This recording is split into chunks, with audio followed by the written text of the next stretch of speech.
Today's other headlines start with a string of unanimous decisions by the U.S. Supreme Court. For one, the justices ruled that Mexico cannot pursue a $10 billion lawsuit against U.S. gun manufacturers for allegedly fueling cartel violence. U.S. laws have largely shielded gun makers from liability when their firearms are used in crimes. The justices also agreed that a Catholic charity in Wisconsin should not have to pay state unemployment taxes while other faith groups were exempted.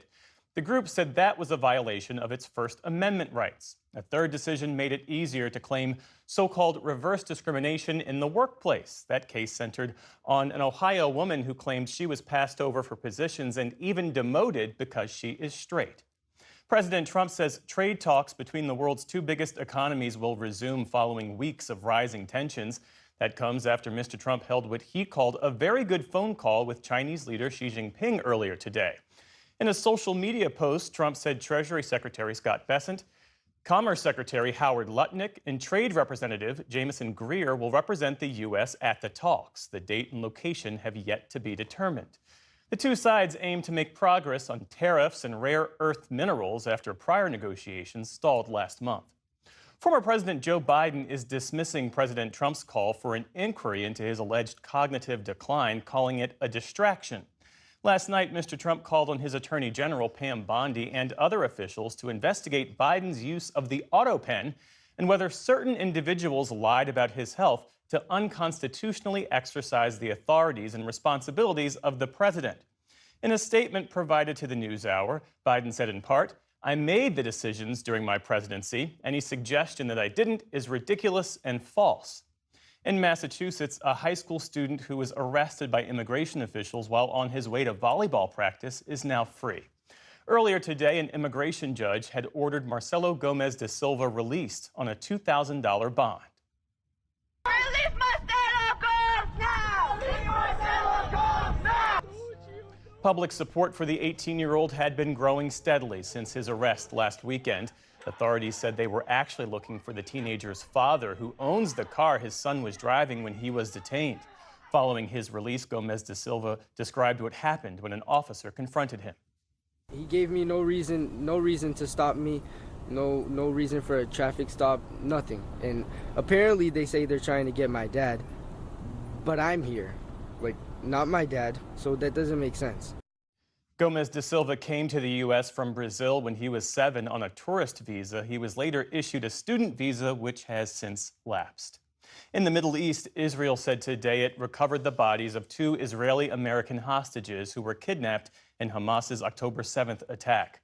Prime Minister Benjamin Netanyahu announced the military brought the remains of Judy Weinstein and Gad Haggai back to Israel after a special operation in Gaza overnight.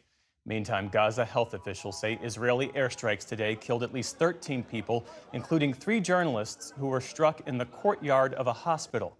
The Israeli military said it targeted a militant operating there.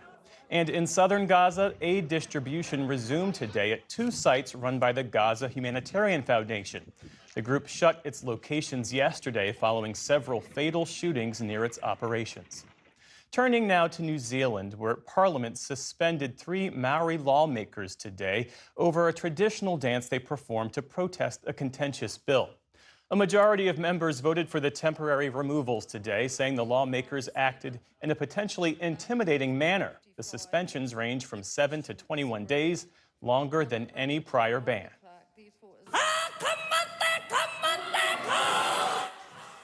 Last November, the lawmakers performed the dance called the haka as a form of protest to a now defeated bill they said would have reversed Indigenous rights. Today brought the launch of the highly anticipated Nintendo Switch 2. Waiting for the Nintendo Switch 2! It's Nintendo. I'm ride or die. Eager customers like these in New York waited for hours with lines sometimes wrapping around the block. The second Switch is similar to its 8-year-old predecessor, but it has a larger screen and improved graphics. The industry has been looking for a shot in the arm amid slowing growth and widespread layoffs. On Wall Street today, stocks slipped ahead of tomorrow's highly anticipated jobs report. The Dow Jones Industrial Average fell around 100 points. The Nasdaq gave back around 160 points on the day. The S&P 500 also closed in negative territory.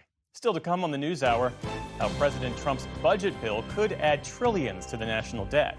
Plus, we hear from one Republican senator who's pledged to oppose the bill in its current form. This is the PBS NewsHour from the David M. Rubenstein studio at WETA in Washington and in the West from the Walter Cronkite School of Journalism at Arizona State University.